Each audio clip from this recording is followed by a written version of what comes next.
Bienvenue dans la locomotive de l'histoire. Nous allons voyager dans le passé et revenir sur plusieurs moments importants du siècle dernier. Le train va bientôt partir. Dépêchons-nous avant que l'histoire nous rattrape. Voilà, tout le monde est bien installé. Nous allons commencer notre voyage. Attention au départ. Fermeture des portes, ouverture des esprits. Au lendemain de la Première Guerre mondiale, les États-Unis ont connu une formidable croissance économique.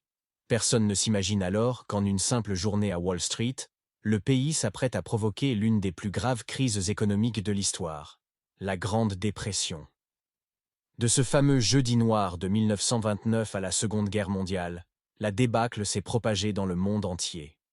Au cours d'une récession de 10 longues années, les pays les plus concernés connaîtront d'importants bouleversements sociaux et politiques, jusqu'à favoriser l'ascension d'un certain Adolf Hitler en Allemagne.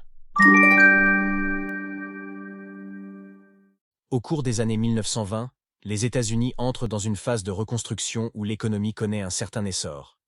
Mais le système américain est parsemé de failles. Outre la surproduction industrielle, ce dernier repose principalement sur la spéculation boursière et le crédit. La population emprunte de manière excessive pour pouvoir investir en bourse. Ainsi, lorsque les prix viennent à baisser, les actionnaires s'empressent de revendre leurs titres avant qu'ils ne perdent trop de valeur. La panique s'empare rapidement de Wall Street le jeudi 24 octobre 1929 et mène irrémédiablement à la journée du « jeudi noir », où près de 13 millions d'actions sont mises en vente. Le cours de la bourse s'effondre et toute l'économie américaine sombre à une vitesse folle avec de multiples conséquences. Les industries ne trouvent plus d'investisseurs et la consommation décroît sans cesse. L'agriculture, déjà en crise depuis des années, plonge davantage en même temps que les valeurs de ses productions. Quant aux banques, confrontées à l'incapacité des actionnaires à rembourser leurs prêts, elles tombent en faillite les unes après les autres. C'est le début de la Grande Dépression. 1929, les États-Unis viennent de connaître plus de 10 années de forte croissance après la victoire de 1918. La production industrielle a bondi de 50% entre 1921 et 1929. Mais l'économie américaine est parsemée de failles. La principale est le crédit d'action, qui permet à la population d'emprunter pour pouvoir investir en bourse. Dans l'enthousiasme des années 20, ces emprunts se multiplient jusqu'à devenir excessifs. La croissance des cours de bourse dépasse bientôt celle de la production elle-même. L'argent est investi en bourse au lieu de se diriger vers l'économie réelle. Jeudi 24 octobre 1929. Paniqués par le ralentissement industriel, les investisseurs cherchent à se débarrasser de leurs actions avant qu'elles ne perdent trop de leur valeur. 13 millions d'actions sont mises en vente à Wall Street, alors qu'il n'existe quasiment aucun acheteur. À midi, le Dow Jones a déjà perdu près d'un quart de sa valeur. C'est le jeudi noir. Des émeutes éclatent à l'extérieur de la bourse de New York. Après l'intervention rassurante des banquiers, la bourse se stabilise. Mais les lundis 28 et mardi 29 octobre, lundi et mardi noirs, c'est la rechute. Plus de 25 millions de titres seront cédés à des valeurs historiquement basses. Des milliers de porteurs sont ruinés. 11 spéculateurs se jettent des gratte-ciel de Manhattan. Le Dow Jones tombe à 230 points. En quelques jours, 30 milliards de dollars auront été détruits.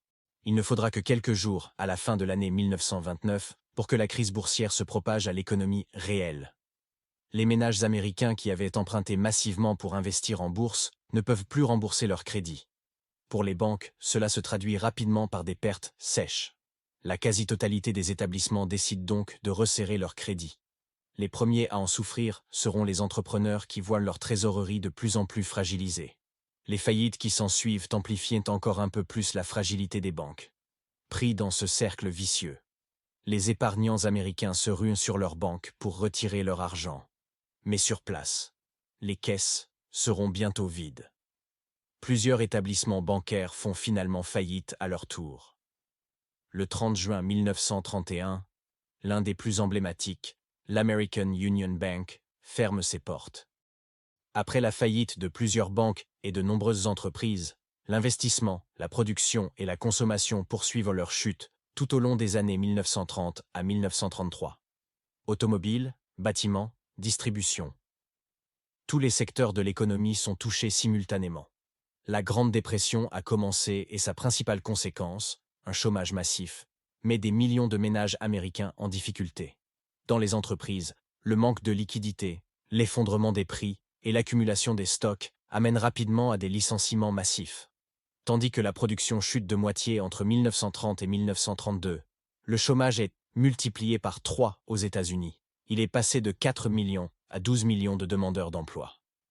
Sur une plus longue période, 1929-1940, on peut parler d'une multiplication par 10 du nombre de chômeurs.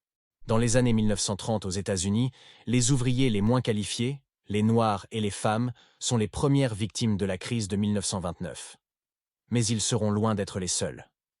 Des particuliers ruinés de différentes origines socio-démographiques investissent très vite les rues des grandes villes, pancartes autour du cou pour demander du travail. La main-d'œuvre se négocie alors à environ $1 la semaine.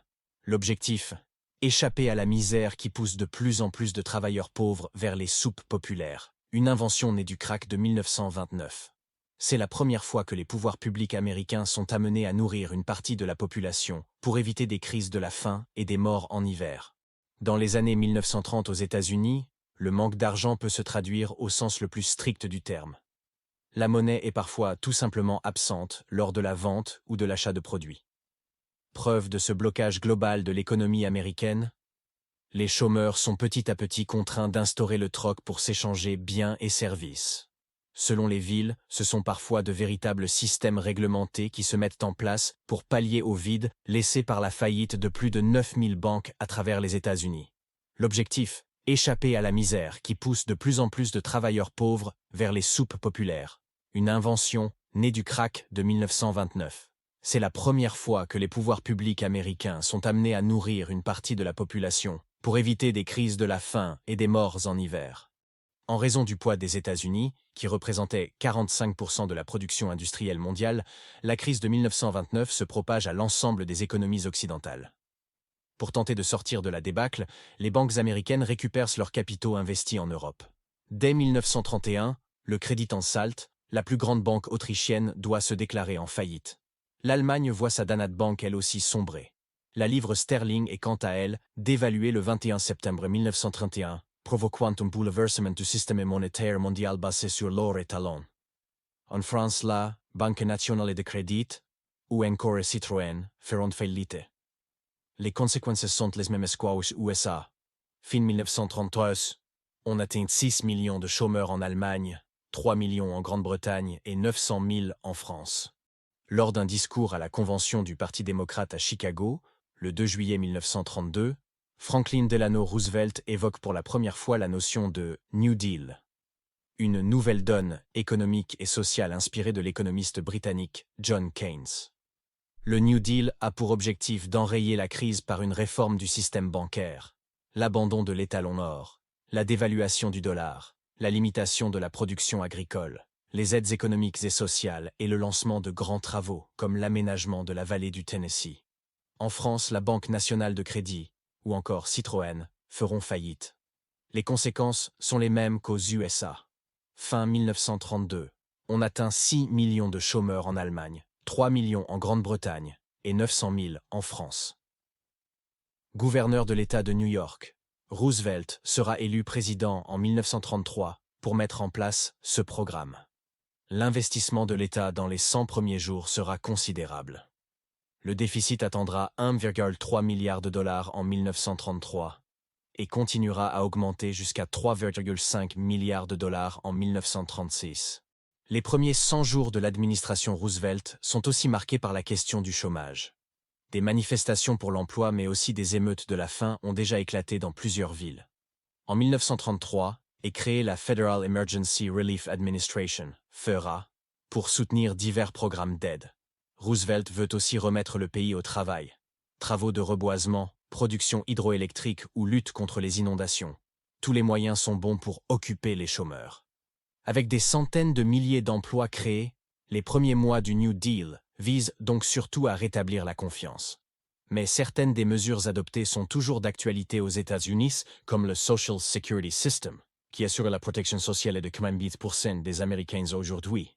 Les économistes sont aujourd'hui divisés sur le poids du New Deal dans le redressement économique. À l'échelle de la planète, il faudra attendre la fin de la guerre 1939-1945 pour définitivement tourner la page. Aux États-Unis, c'est en tout cas en 1940 que le PIB est revenu à son niveau d'avant-crack, c'est-à-dire au-dessus des 100 milliards de dollars. Il était descendu à 56 milliards. Le voyage s'achève et j'espère 1933. que vous aurez appris Quelle qu'en soit la raison, rafraîchi vos c'est cette connaissances. relance de la Je production vous dis à très qui bientôt dans la permettra le locomotive de redressement l'histoire. économique, bancaire et enfin boursier. Au cours des années 1930, l'effondrement de l'économie américaine suite au krach boursier de 1929 va entraîner la Grande Dépression ou Grande Récession. Elle va s'étendre progressivement au monde entier, les économies étrangères étant plus ou moins dépendantes de la puissance américaine. De par sa politique communiste indépendante, l'URSS est la seule à échapper à la crise. Partout, les chiffres du chômage connaissent des hausses sans précédent. C'est ainsi que Hitler, après avoir promis le redressement économique de l'Allemagne, est porté au pouvoir. Ailleurs, les dirigeants tentent tant bien que mal d'endiguer la déchéance de leur pays par des dévaluations monétaires et une politique plus protectionniste que jamais. Au bout d'une dizaine d'années de crise, la Seconde Guerre mondiale va mettre fin à la Grande Dépression. La crise économique de 1929 nous rappelle l'importance de la régulation financière et de la stabilité économique pour éviter de graves répercussions sur la société. Aujourd'hui, lutter contre l'inflation est une préoccupation économique mondiale. Comme disait l'humoriste Pierre Dac, les prix montent, l'inflation galope et l'argent s'envole comme un oiseau. Voilà, le voyage s'achève et j'espère que vous aurez appris ou du moins rafraîchi vos connaissances. Je vous dis à très bientôt dans la locomotive de l'histoire.